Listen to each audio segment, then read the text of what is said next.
getting into a habit of telling stories is a great thing, because it connects you with people, because it makes you seem real.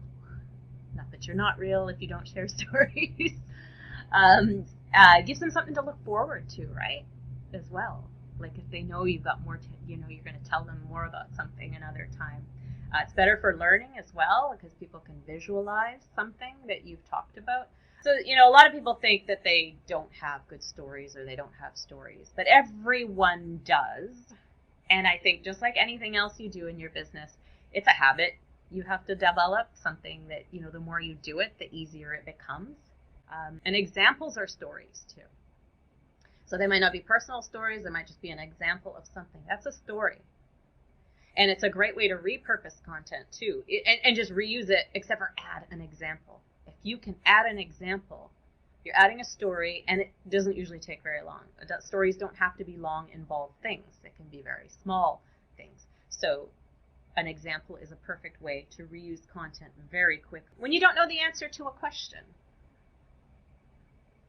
This was interesting, and my friend Monique Johnson, I know a lot of you guys will know who Monique is. She's probably not the first person to say it, but it's the first person who put it in words for me to understand it. So you don't know the answer to a question, but you answer it with something from your own experience, because it's just how it happened to you, and they can draw their own conclusion for it. So like if you ask me what social media platform is most effective, I don't know the answer, because there's too many variables. Depends on your audience, depends on how you personally, all these types of things. So I could tell you my experience and give you examples and results and things so you could see. Or if your customer asks you how to lose weight on a keto diet, you know that everybody's body is different. So you can't tell them this is what you need to do, this is what you could try. I mean, you can tell them to try something. Or you can talk about yourself and your customers and share those experiences on how things worked for them. I've always been kind of the person like, well, I don't know the answer to that question, so because I thought that was being honest. But then I realized, no, telling a story is better, because they can fill in the blanks for themselves how they want to fill them in. You can do case studies, publish, information about your customers, so you collect all the information about kind of where they are at the beginning before they start working with you, what their goals were, what problems they were facing, and then you show the results.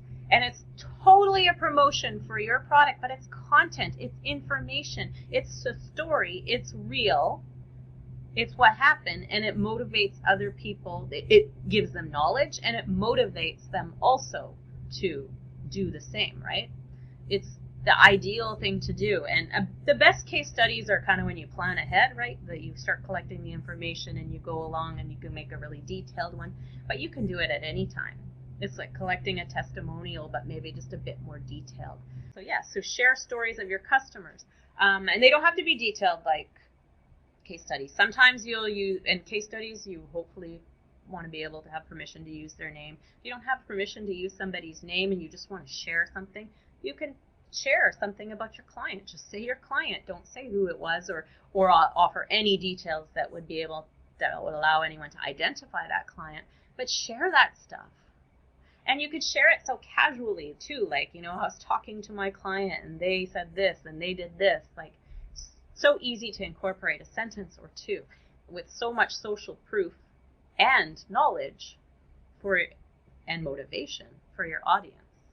You can also share your own results, right?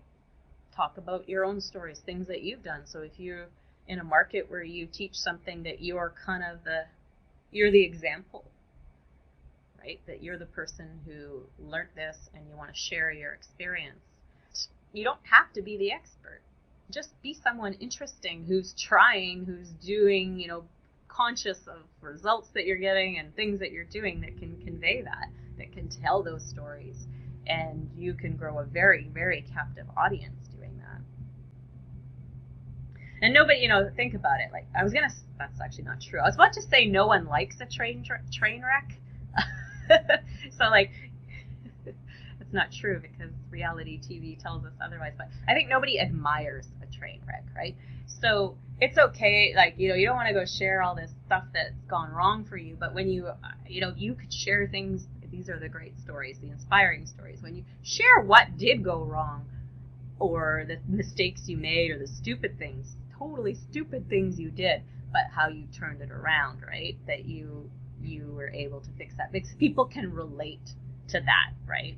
So they can't learn from a plain old train wreck, but they can learn from a reformed train wreck, or a train wreck who is a recovering train wreck. You don't have to be perfect. You can also use fictional stories. You don't have to directly say it's fictional, but you should write it in a way that it's obvious, right? But you can talk about Sally, who, imagine Sally who went to the store and this is what happened to her, right? Like, you could still create an image of something by telling a fictional story. Interviews are stories too, right? Interviewing people, whether it's in writing or a recording, if you do a podcast, whatever it is, or collecting testimonial videos. So, or any type of testimony could be written as well, like having your customers talk about it.